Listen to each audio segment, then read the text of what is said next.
Is The Dark Knight such a masterpiece? What are the values represented in this story? What is the difference between Batman and the Joker's beliefs? How does conflict work in this story? How can I create the same high quality of conflict in my own story?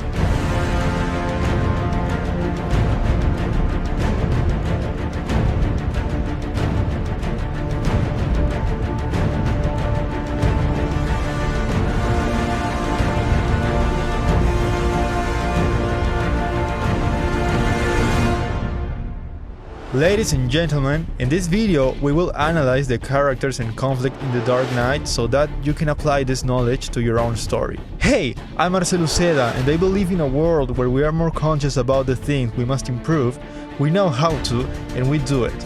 And I believe that stories can do that. I'm here to help you create the stories that make this world a better place.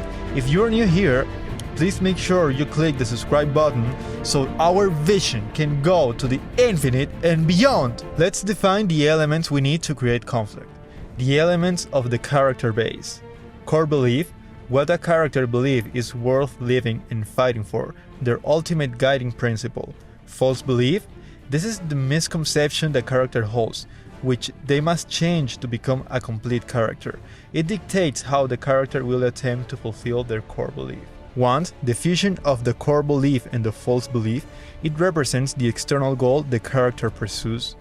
Fear or second motivator, what the character will try to avoid at any cost. It's what prevents the character from feeling fully content while pursuing their wants.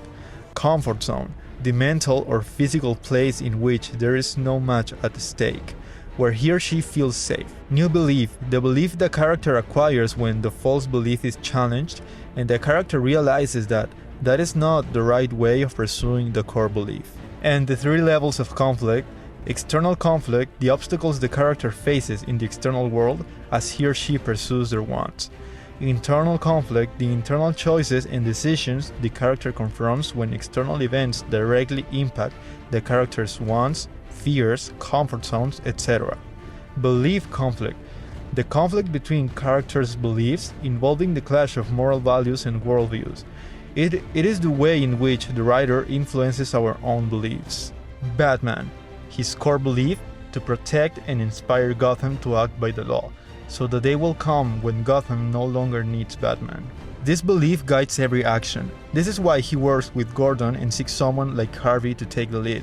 It's also why he feels frustrated when there are other people disguised like him trying to dispense justice, as he doesn't want more masked individuals.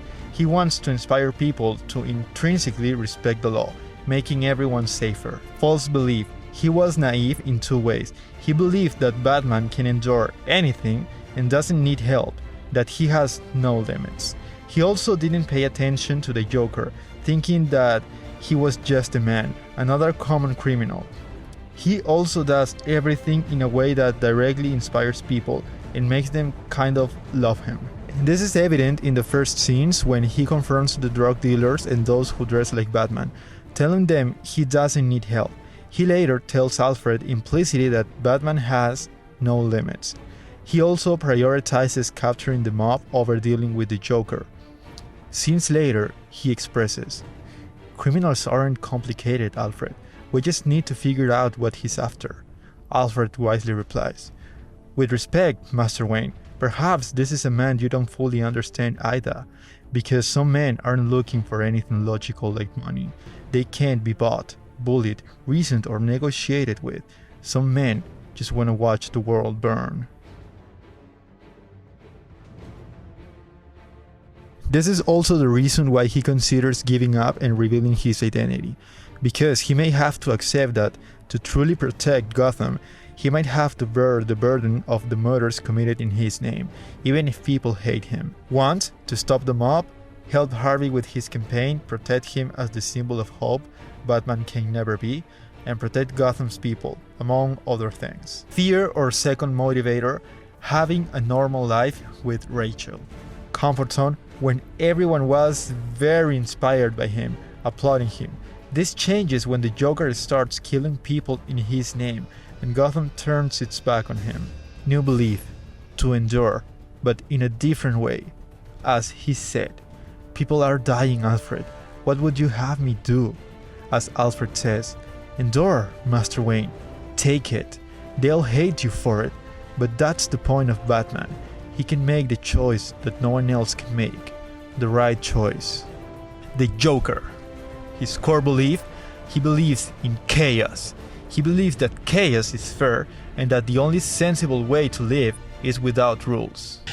The only sensible way to live in this world is without rules. And tonight you're gonna break your one rule. His false belief? He believes that codes, rules, morals, and laws are just a bad joke. See, they're morals. They're code. It's a bad joke.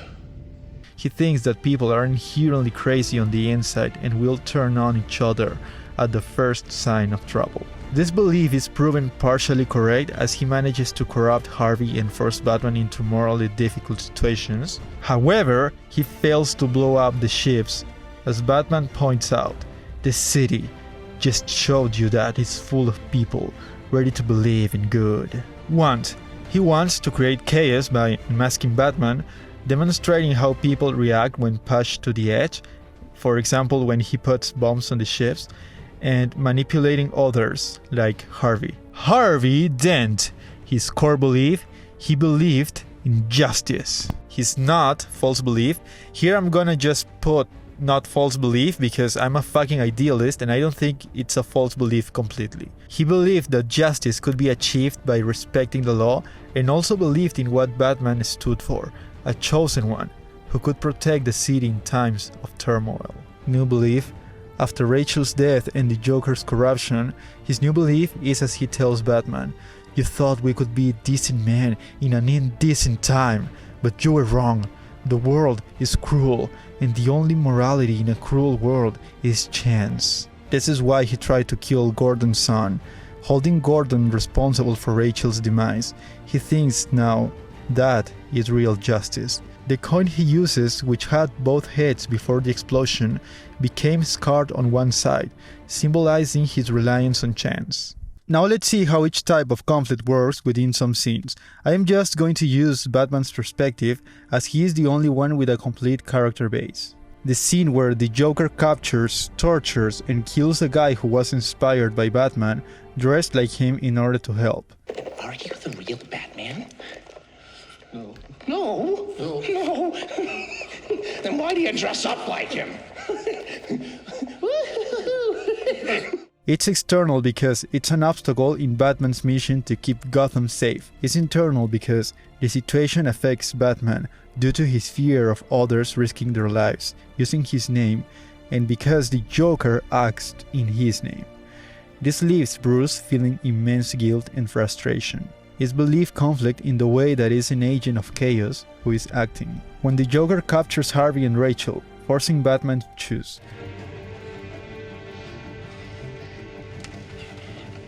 Rachel? Harvey! It's external because it interferes with Batman's mission by putting the people he cares about the most in danger, the person who loves, and the man who represents the real future of Gotham. It's internal because now he has to choose between his want and fear, with Rachel's death and Harvey's descent into madness being the consequences of his choice.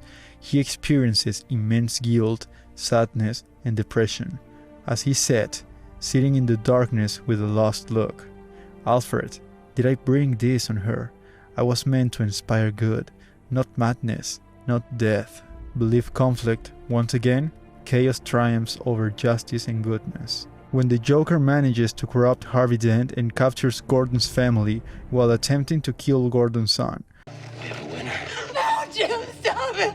Harvey! Don't let Harvey! It's external because Batman must stop him, as he poses a threat to the people Batman wants to protect. This is internal because it results from Batman's earlier decision to prioritize saving Rachel. Additionally, the person in whom Batman placed his hope, Harvey, has turned insane, fulfilling the Joker's prediction. When Harvey asks, "Then why was it me who was the only one who lost everything?" and Batman replies, "It wasn't, because Bruce also lost Rachel. Not just that, but he blames himself for that. Also, he lost his only source of hope for a symbol of a better Gotham. It's belief conflict, because the Joker was right this time. Some people, when pushed to their limits and their spirits are broken, become monsters. So at the end, Batman had to break his only rule, and in order to protect Gotham's hope, he had to make the right choice. Even if they hate him, he killed those people. They'll hunt him. They'll condemn him. Set the dogs on him. Because he's the hero Gotham deserves, but not the one it needs right now. So they'll chase him. Because he can take it. Because he's not a hero. He's a silent guardian. A watchful protector. A dark knight. Alright then, that's all the conflict for today. If you have any questions or doubts, leave a comment. Now let's move to the best part of this video. How can we be more conscious about the things we must improve, know how to improve, and what actions can we take? Let's use The Dark Knight as a guide to do some introspection in our lives by answering these questions honestly. I recommend writing them out on paper, using a journal or a diary if you have one. In a stressful or anxious time, or when you are angry, are you abandoning all your values and virtues? Are you ceasing to be good? Or perhaps becoming too self-absorbed and not treating others as you should be? This is actually something I struggle with a lot when I have too many things to do. I can be quite abrupt with my parents at times. Are you aware of your own limits? Maybe you are too sensitive or have skills you should develop.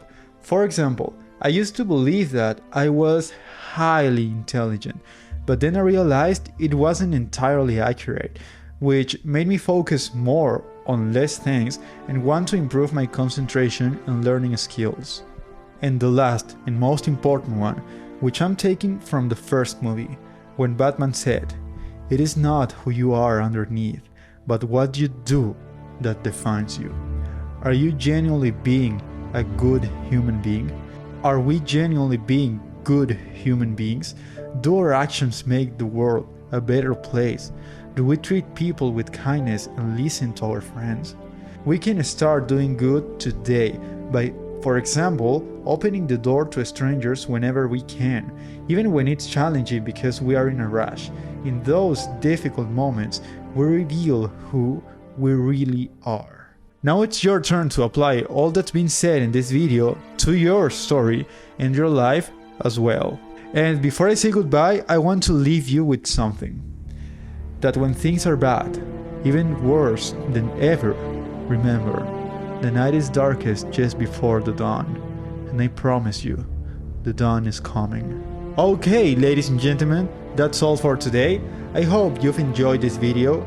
But above all, I hope that you've learned something valuable. If so, please subscribe to this channel. This is a great zero-cost way to support me and our vision. Additionally, please follow me on Instagram and TikTok. My links are in the description. If you have some feedback or topics you'd like me to cover in future videos, please put those in the comment section. I do read all the comments. If you are unable to support me in any of those ways, it's okay. Your time and attention have been more than enough. Thanks. Thank you once again for all your support. So, you know what time it is?